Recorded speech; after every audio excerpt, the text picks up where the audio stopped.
Here is the fundamental shift you need to understand before we dive in.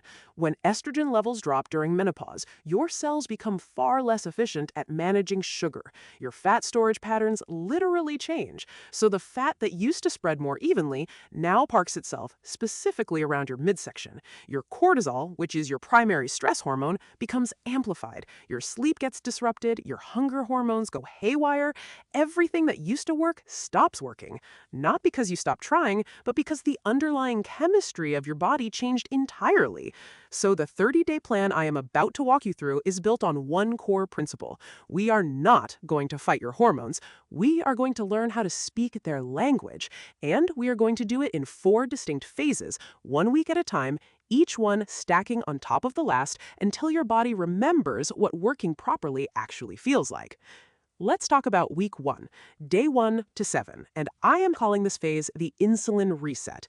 The reason we start here is because insulin is the first domino. When your estrogen is lower, your cells genuinely struggle to process sugar the way they once did. So when you eat something that spikes your blood sugar quickly, first thing in the morning, your body floods itself with insulin. Your fat storage hormones go into overdrive, and the visceral belly fat around your midsection gets the signal to hold on tight. This is happening before you have even had your second cup of coffee. Now, here's the beautiful thing about this phase. We are not talking about calorie counting. I personally cannot stand calorie counting, and I will tell you right now that obsessively tracking numbers adds its own layer of stress that actually makes this problem worse. Instead, the action step for week 1 is simply this: change what you eat first. Look at your morning routine right now. If you are starting your day with boxed cereal, white toast, a glass of orange juice, or even those yogurt parfaits that seem healthy but are loaded with sugar, you are essentially pouring fuel onto the insulin fire first thing in the morning. Your blood sugar spikes hard, crashes an hour later, and your body spends the rest of the day in fat storage mode trying to recover. The swap is simple. Lead with protein. Eggs prepared any way you enjoy them. A protein smoothie made with a quality protein powder and some healthy fat. Even last night's dinner leftovers if that feels better to you. When your first meal of the day is built around protein rather than fast-digesting starch, your blood sugar stays flat and steady, your insulin response is calm, and your body stops getting the signal to pack fat into your abdomen before lunchtime even arrives. Just 7 days of consistent protein-first mornings will start to shift your energy levels noticeably, and you'll probably notice some of that tight, bloated feeling around your middle beginning to ease. Now, if you are listening to this first week and already thinking, okay, lead with protein, I understand the why, but what on earth do I actually make at 7 in the morning when I am rushing out the door? Then I want you to hear this next part, because that question right there is the single biggest reason women start a plan like this and quietly fall off by day 4. It is never the understanding that stops them. It is the blank stare into the fridge.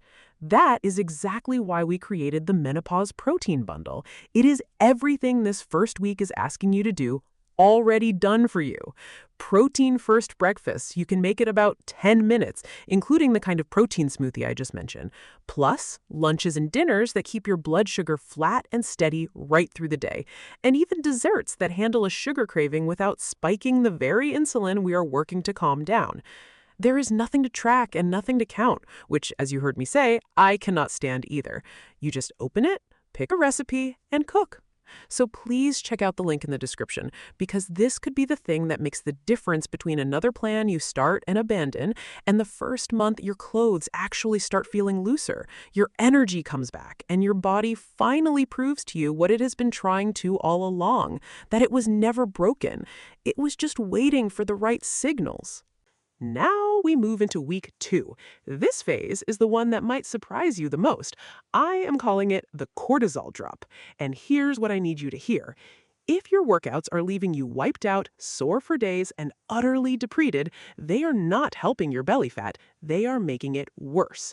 This was the hardest thing for me to accept because I grew up in a fitness culture that told me more is always better. Push through the pain. No excuses. Burn more calories and the weight will come off. That advice was questionable even in my 30s.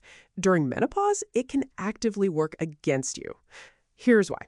When you put your body through intense, prolonged exercise, especially the kind that feels like punishment, your cortisol levels spike.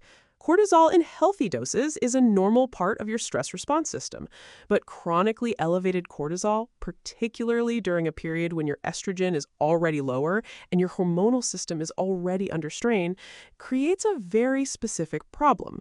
It signals your body to store fat in your abdomen. It is almost like your body interprets that level of physical stress as a survival situation and decides the safest place to stash energy reserves is right around your middle. So for week 2, the action step is a deliberate downshift. Replace those long, grinding cardio sessions or the high-impact jumping classes with 30 minutes of daily leisure walking. And I want to emphasize the word leisure here. This is not power walking with weights strapped to your wrists.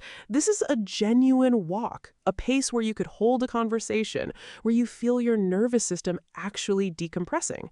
Additionally, add in 2 or 3 short sessions of basic strength movements, things like sitting down and standing up from a chair, which is genuinely a squat, pushing against your kitchen countertop, which is genuinely a push-up variation. Simple movements that ask your muscles to engage without sending your cortisol through the ceiling.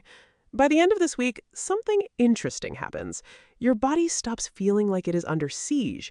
The chronic soreness starts to ease. Your energy between workouts begins to return.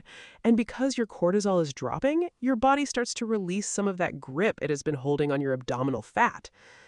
Week 3 arrives at day 15 to 21, and this might be the most underestimated phase of all. I'm calling it the nightly melt, and it is entirely about sleep. I know, you've heard that sleep matters. Everyone says sleep matters. But I want to explain the very specific mechanism happening in your menopausal body at night, because once you understand it, you will never dismiss a bad night's sleep as just an inconvenience again. When menopause disrupts your sleep, whether through night sweats, racing thoughts, or simply that frustrating inability to stay in deep sleep for more than a couple of hours, it does something measurable to your hunger hormones the very next day. Your ghrelin, which is the hormone that tells you are hungry, goes up. Your leptin, which is the hormone that tells you are full, goes down. You wake up already at a hormonal deficit, already craving sugar and carbohydrates, already primed to make the exact food choices that feed your belly fat. And this happens after just a few hours of disrupted sleep. It is not a character flaw, it's a chemical cascade. So the action step for week 3 is building a non-negotiable wind-down ritual. And I want to talk specifically about one thing that is incredibly common among women in this season of life, the evening glass of wine. I understand the appeal completely. After a long day, it feels like the only thing that helps you relax and drift off. But here is the reality. Alcohol, even just one glass in the evening, spikes your nighttime cortisol, disrupts your sleep architecture, reduces the amount of deep restorative sleep you actually get, and leaves you waking up at 2 or 3 in the morning with your mind spinning. It is one of the most counterproductive habits for menopausal belly fat, even though it feels like it is helping in the moment. Replace that wind-down glass with something that genuinely supports your sleep biology. A cold sleeping environment, which signals your core body temperature to drop and helps initiate deep sleep. A magnesium supplement taken in the evening, which many women find dramatically improves sleep quality. A physical book, not a screen, which allows your nervous system to genuinely slow down rather than stay stimulated. Start protecting your sleep like it is your most important metabolic tool, because during this phase of life, it truly is. And then we arrive at the final phase, day 22 through 30, the muscle lock. Honestly, by the time you reach week 4, something real has shifted. Your insulin is more stable from the work you did in week 1. Your cortisol has come down from the movement adjustments in week 2. Your sleep quality has improved from the rituals you built in week 3. Your hormonal environment is meaningfully calmer than it was 30 days ago. And now we use that window to lock in the results by doing one specific thing. We start building and preserving muscle. Here is the metabolism reality that almost nobody talks about clearly enough. Muscle tissue is metabolically active. Every pound of muscle on your body burns calories even while you are completely at rest, while you are sitting, while you are sleeping, while you are doing absolutely nothing. Losing estrogen accelerates muscle loss, and the less muscle you have, the slower your resting metabolism becomes, which means the easier it becomes to gain fat and the harder it becomes to lose it. This is why so many women feel like their metabolism has completely abandoned them during menopause. In a very real sense, the infrastructure that was supporting it has been gradually eroding. So for week 4, the action step builds on what you already started in week 2, but with a crucial addition. The strength movements you are doing now need to feel genuinely challenging, not painful, not dangerous, but effortful. If sitting and standing from a chair has become easy, hold a heavier household item, a bag of rice, a full water jug, whatever you have available. The specific weight is not the point. The effort is the point.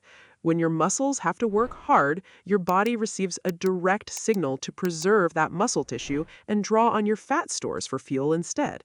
That signal is the cornerstone of long-term metabolic health.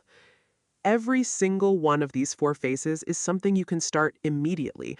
Nothing here requires an expensive supplement, a gym membership, a complicated meal plan, or any equipment you do not already have at home. What it requires is the willingness to work with your body instead of against it.